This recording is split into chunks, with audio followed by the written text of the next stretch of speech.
Hi, Tracy from Nature's Heart. Welcome to my backyard on this beautiful long weekend, a holiday Monday today. I took a little break and I wanted to share a little bit about creating an evening ritual and incorporating aromatherapy into that. And I wanted to do it today because tomorrow is back to school day for our local children. And it's a day that I remember being quite stressful, both for me and for my son. And I thought that it would be a good time to speak about how we can create an evening ritual and how scent can support us in that. So scent is interesting because it connects with the limbic system of our brain. And the limbic system is a very old, it's often called the reptilian brain. It's a very old brain system, and it is the center for both emotions and for memory. So using scent is a really powerful way to create an association. So that's why when you smell something, it can bring back memories. Maybe from your childhood when you smell, for example, bread baking, you might remember your grandma's house where you used to go and she was making bread. So they're very powerful associations created with scent. So imagine doing that in the evening and creating a relaxed, peaceful state and then being able to anchor that and create that association with a scent. So that's exactly how aromatherapy can help with an evening ritual. So we often have evening routines, things that we do the same way every time. So to me, that's a routine. Sometimes we can do it mindlessly.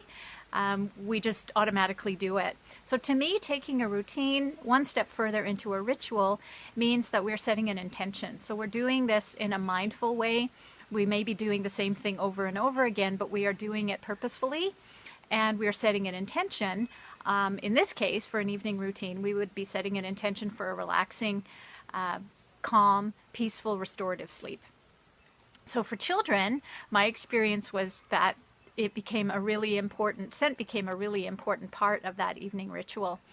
So for me, it was always, we always read stories. So whether it was a book or we made our own stories, there were always stories involved with my son's evening ritual. And you, however that works for you, if there are a number of different things that people often do as part of their evening ritual. So the last thing before we would go to sleep would be to spray fairy mist. And I've shared a little bit about the fairy mist. I wanted to share a little bit more because there's a story behind this one. I've formalized my aromatherapy training about 5 years ago, but I've actually been working with essential oils for well over 20 years, aging myself. And this fairy mist is actually the first blend that I made. And I made it when my son was 4 because we wanted something that would help him to calm and feel that he was in control of having a peaceful, restful sleep. And so that's how fairy mist came to be. And it actually, he's almost 20 and it still is his favorite scent. So what we would do, we would read our story, and then the last thing we would do before he went to sleep is he would spray this around his bed. And it was important for him to spray it. I always supervised because I didn't want him, we don't want essential oils in the face. So he would spray around his bed and he would spray under his bed in case there were monsters under there. And he took control of setting the intention for his peaceful, restful sleep.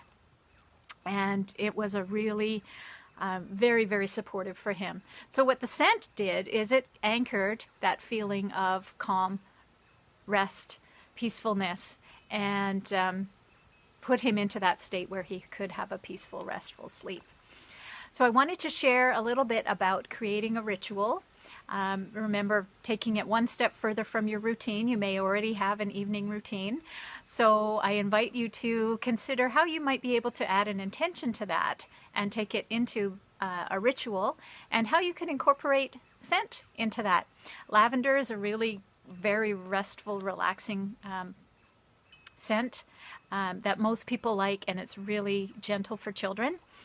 So this fairy mist is a blend of lavender and mandarin, and the mandarin I added because it's very cheerful and uplifting, and children love the sweet orange scent. So mixed together they are quite magical. That's why it's called fairy mist. So thanks for watching. Enjoy the rest of your long weekend, and I wish you all a smooth back to school transition. Bye for now.